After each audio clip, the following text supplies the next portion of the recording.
Hey, what's up, guys? Welcome to the channel. My name is Joey. Last night at UFC 263, we had Leon Edwards versus Nate Diaz in the first ever 5-round non-main event, non-title fight.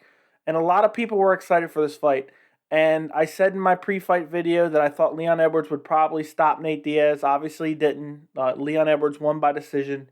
And I also said, whether I believe it was right or not, I thought that Leon Edwards had the opportunity to kind of jump in front of the welterweight line and grab a title shot with an impressive performance over Nate Diaz. I specifically said before, if you didn't think Leon Edwards deserved a title shot before this fight, I don't think this should earn him a title shot. A win over Nate Diaz should not earn you a title shot. But I'm not the person running the UFC. And I thought that if Leon Edwards goes out there and puts a beating on a fan favorite guy like Nate Diaz and then wins impressively and gets enough attention on himself, I thought he could potentially, be next for Kamaru Usman. And I thought there was a high probability of that. I know Dana White has committed that Colby Covington is next in line, but obviously that fight is not official yet. Who knows what's going to go on in the welterweight division? I think that's a fight that a lot of people want to see. But I think, whether it's Leon Edwards' fault or not, he made a massive mistake last night. And he had an impressive performance for, 4 rounds and 75% of that fifth round. But in that fifth round, when Nate Diaz landed that 1-2 and just hurt Leon badly, and then he paused a little bit, and then finally he started, rushing forward, looking for the finish against Leon. It's really screws Leon over because when you look back on that fight, for the majority of fans, what are people going to remember? They're going to remember that last minute. They're going to say, "Oh yeah, I remember that fight. Nate Diaz almost finished Leon in the last, minute or so."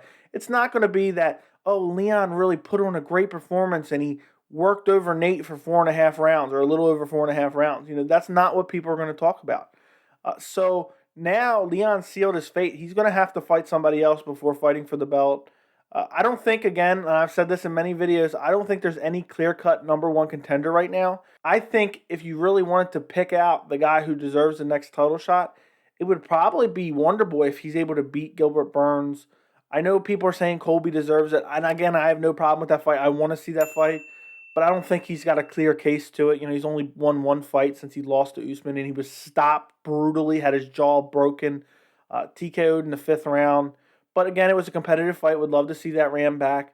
But Leon really missed a massive opportunity, And I said, had Nate stopped him in the fifth round, Nate 100%, mark my words, and I would not have been happy with this at all.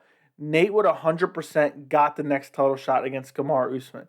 That's just the way the UFC and Dana White are. They would have said, Nate Diaz came in and beat the third-ranked welterweight guy who's on a 9-fight win streak. Why wouldn't he deserve a shot? Because they would have wanted to give Nate Diaz, who has a massive name, he's a massive fan favorite. They would have wanted to give him the next title shot. They would have wanted to put him on a headline of a pay-per-view. I mean, they've headlined pay-per-views with Nate Diaz before with no title on the line. And they said, they really like to have a title on the line in pay-per-view main events. So that was a rare occurrence when they did Nate Diaz versus Jorge Masvidal. But Leon kind of screwed himself. I think he should have went out there. And again, he did outclass Nate. He was kicking the legs. He was beating Nate up everywhere the fight went. He was bullying him on the ground.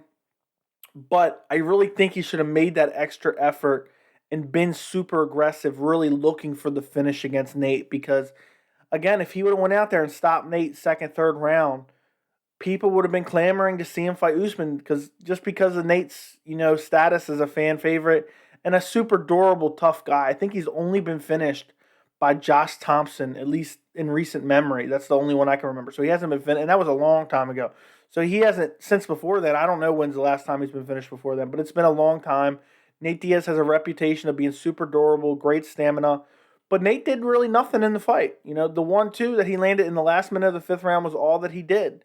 Other than that, he just kind of was a punching bag for 5 rounds. And I love Nate Diaz. So, don't kill me just because you love Nate Diaz too. It's just the honest truth. A lot of guys get on, their videos. People have YouTube channels and they're so biased, they can't see by their own bias and they want to pick a guy or say this guy won or he did great just because they like the guy. Nate Diaz was a walking punching bag for 5 rounds up until that last minute of the fifth round when he landed the 1-2. But Nate Diaz stole all of Leon Edwards' shine at UFC 263. Let me know in the comments, who do you want to see Leon Edwards fight next? Who do you want to see Nate Diaz fight next? I'm very curious, who you guys think they should fight next. Thank you so much for watching. Make sure to like the video, and I'll see you in the next video.